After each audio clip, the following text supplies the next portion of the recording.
Alright, what's up everybody? It's Mike from PC Classic Cars back with another test drive video. Today we are in the 1971 Chevrolet C10 short wheelbase pickup with a 350 and 700 R4. This is a really cool pickup.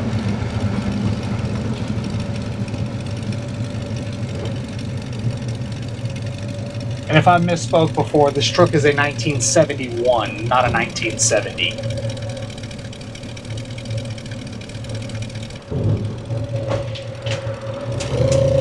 So this 71 C10 is a true short bed pickup. Mechanically, it has a 350. It's not the original motor. Unfortunately, I don't know how many miles are on the motor. But in the stack of receipts that we have, there is a receipt for where they went through the motor, and it's more of a stock style rebuild than anything. It runs really well. It's backed by a 700 R4 overdrive transmission, which is really nice, so you can go hop on the highway and cruise at 70-75 miles an hour. You do have power steering, and then you also have power disc brakes. The front disc brakes are a wheelwood drove and slotted rotor set up with a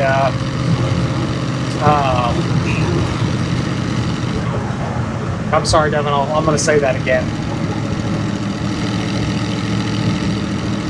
So the, hang on. All right, here we go. This truck has a stock style 350. I have a receipt for the 350. It runs really well. It's backed by a 700 R4 overdrive transmission, so you can hop on the freeway and cruise at 70-75 miles an hour. Has power steering, and then it has power disc brakes, and the front disc brakes are a wheelwood setup, drilled and slotted rotor, so it stops really well. As far as exhaust goes, it has a nice set of headers, dual exhaust with MagnaFlow mufflers. It is not a very loud exhaust system at all. The person, if I was sitting here with someone else, you could definitely have a conversation. You don't really hear the exhaust. We're cruising at 60 miles an hour right now, and you don't hear it at all. Best thing about this truck is the under-dash AC unit. These under-dash AC units are not the most aesthetically pleasing units, but they work extremely well. Like right now, the air is blowing very cold, and it's on the first setting. You could get up to 2 or 3. It'll freeze you out of the cab on the inside here. So AC works great, heat works great. Really, the only two things not working correctly on this truck are the parking brake isn't functioning properly, and then when you put it in reverse, the reverse lights and the tail lights aren't coming on. It's probably due to the 700 R4 swap. They probably just didn't hook up the reverse lights, but I personally didn't do any diagnostic work, so I don't know exactly what is wrong with the reverse lights. But usually those are pretty simple fixes. The truck has been lowered. They lowered it correctly. It's got a 3.5 lowering kit on it. It's got spindles in the front and then a lowering spring in the rear. Lowered the right amount, at least for me. I like the 3.5 setup where you can put 20s on it without rubbing. So the lowering kit is professionally installed. Has a brand new set of 20s on it, which look really nice. It's got the gray centered torque thrust. And again, we've had 2 people in here, and it doesn't rub at all.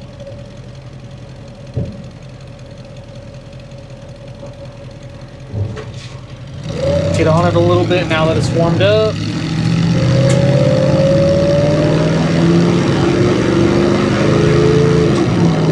Shifts really nice and positive, pulls hard. There's 55, there's 60, there's 65 right there. And then it shifts into overdrive. On the interior, it is a very, very clean interior. The door panels are brand new. They're the deluxe door panels. It has the wood grain trim on the top. Seat cover is very nice. Gauges are all easy to see. You do have the 3 gauges under the dash over here, and then you do have your AC unit. It does have an aftermarket stereo with some speakers behind the seats, which sound good. Unfortunately, we do not have the spin decal. When they redid the truck, the spin decal was probably lost.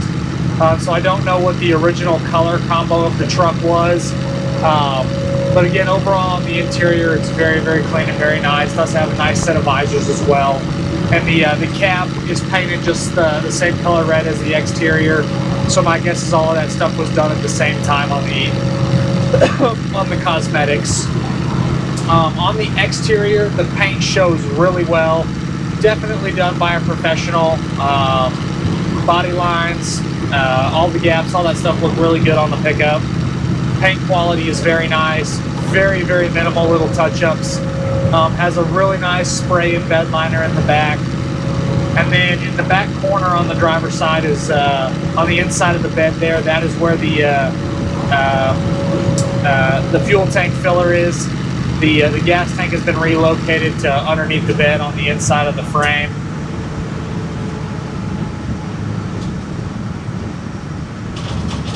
Take it down our bumpy road here.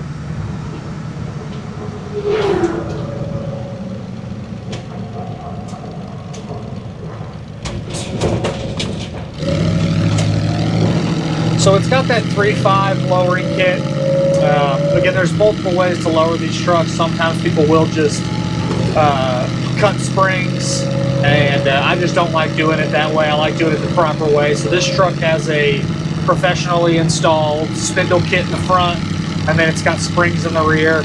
So it retains a really good road feel. It doesn't beat you to death like a lot of these will if you lower them too far. The 3.5, you still retain a good ride. Again, 20s on there, nothing rubs.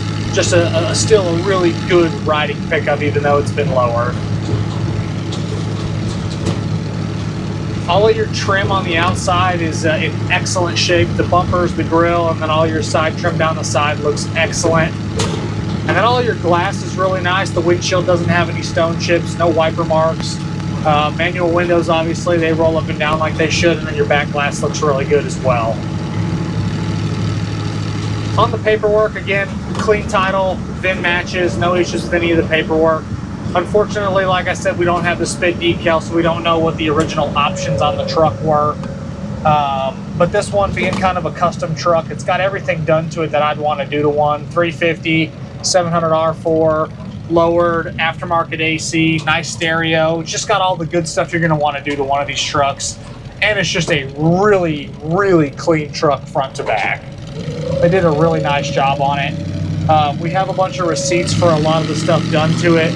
Again, we have a receipt in there where they went through the 350, and then just some miscellaneous receipts for all the other stuff done to it.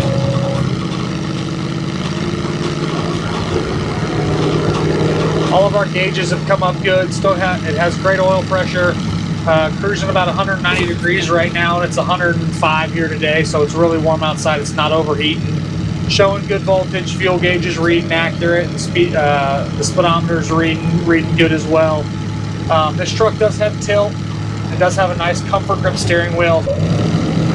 So the horn does not work off of the horn button.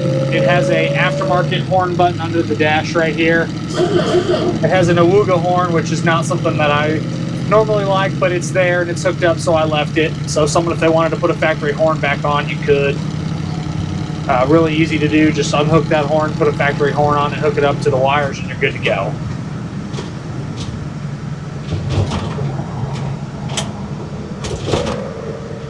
As always, guys, I really appreciate you stopping in, watching another one of my test drive videos. If there's ever anything else that you want to see, don't hesitate to leave me a comment on the YouTube channel, or you can call or text me directly at 903-820-1019. If you don't already follow us on our website, check us out at pcclassiccars.com, or you can follow us across all of the social platforms. It's going to be PC Classic Cars across everything. We're on Facebook, Instagram, Twitter, TikTok, and we will see you guys on the next test drive video. Thanks again for stopping in.